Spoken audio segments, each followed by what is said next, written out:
मला पण कधी कधी वाटतं ग माझ्या नवऱ्याचं कुठं चालू असं. बाई तुला काय सांगू ग, माझ्या नवऱ्याचं बाहेर लफडं चालू आहे. त्यासाठी कोणतं त्यांना जादूटोना केला काय माहिती. माझा नवरा पहिला नव्हता अगं असा. आता बघ ना सारखं त्या बाईच्याच मागं पळत, मला टाइम पण देत नाही काही नाही. भाई पण असं वाटत नाही का भाऊजी? हा वाटत नाही. गोगल गायन पोटात पाय असलं निघाला माझा नवरा. मी बघ ना किती त्यांचं प्रेम करायचे, इकडं जाता तिकडं जाता सगळी त्यांची काळजी घेते मी, आणि तो बाहेर लफडा करीत बसला. भाई हा ना, मला पण कधी कधी वाटतं ग माझ्या नवऱ्याचं कुठं चालू असं. पण मग कसं ओळखायचं बाहेर चालू आहे का नाही? तुला पण असं वाटतंय? वाटतच. मग ऐक मी काय म्हणते. हे बघ तुला 3 गुणधर्म सांगते मी. त्यातला पहिला गुणधर्म, नवऱ्याकडं मोबाईल मागायचा आणि त्यांनी जर नाही दिला तर समजायचं की त्यांचं लफडं आहे. आणि त्यांनी जर पासवर्ड उघडून दिला तर समजायचं त्यांचं लफडं नाही आहे. व्हॉट्सअपचं पण मागायचं बरं का. आणि दुसरा गुणधर्म, हटकून आहे ना आपण आजारी पडायचं नाटक करायचं. त्यांनी जर आपली काळजी घेतली तर समजायचं त्यांचं लफडं नाही आहे. आणि जर नाही घेतली तर मग समजायचं की त्यांचं लफडं आहे म्हणून. आणि तिसरा, हटकून शेजारच्या बाईला दाखवायचं आणि म्हणायचं तिची पैठणी कशी आहे, ती कशी वाटते तुम्हाला, मला पण तशी पैठणी पाहिजे.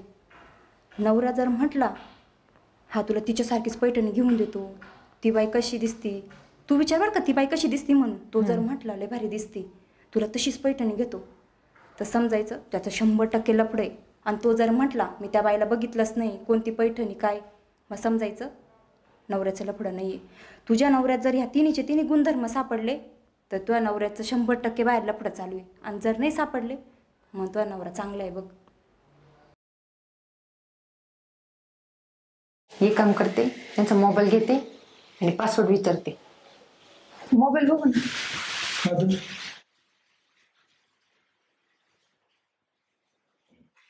पासवर्ड उघडून दे.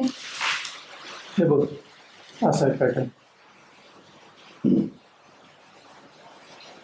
आणि व्हॉट्सअपचा पण पासवर्ड.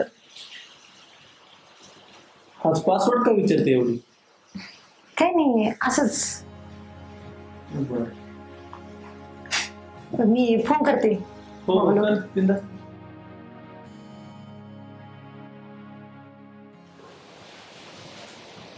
काय ग काय झालं? काय नाही, थोडस डोकं दुखते. ताप वगैरे आलाय काय? नाही एवढं काय, फक्त डोकं दुखते. बरं चल मग आपण दवाखान्यात जाऊ. नाही नको नको, एवढं काही नाही. जास्त नाही दुखत? नाही नाही. बरं थांब, मी झंडूबाम आणि गोळी घेऊन येतो. अहो पण तुम्हाला ऑफिसला जायचं नाही का? अगं सुट्टी टाकेन मी आजच्या दिवस. तुझ्यापेक्षा ऑफिस मोठं आहे काय? आलोच मी झंडूबाम आणि गोळी घेऊन येतो.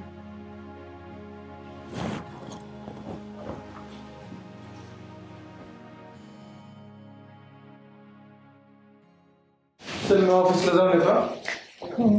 ऐका ना, हा मला एक पैठणी साडी घ्यायची होती. कसली पैठणी? अहो ते नाही का काल आपण गॅलरीत उभं होतो, हा तर ती समोरची बाई नाही का, तिने नव्हती घातली पैठणी साडी आणि ती मला हाय पण करते ती, बघा ना. अगं मी नाही लक्ष दिलं तिच्याकडे. बरं तुला कसली पैठणी घ्यायची ना ती घेऊन टाक.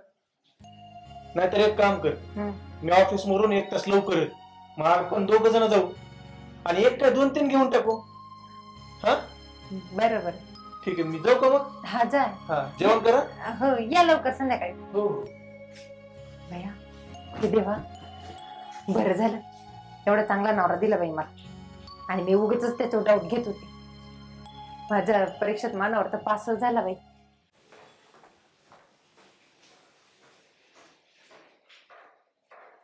हॅलो, हा पिल्लू बोल ना.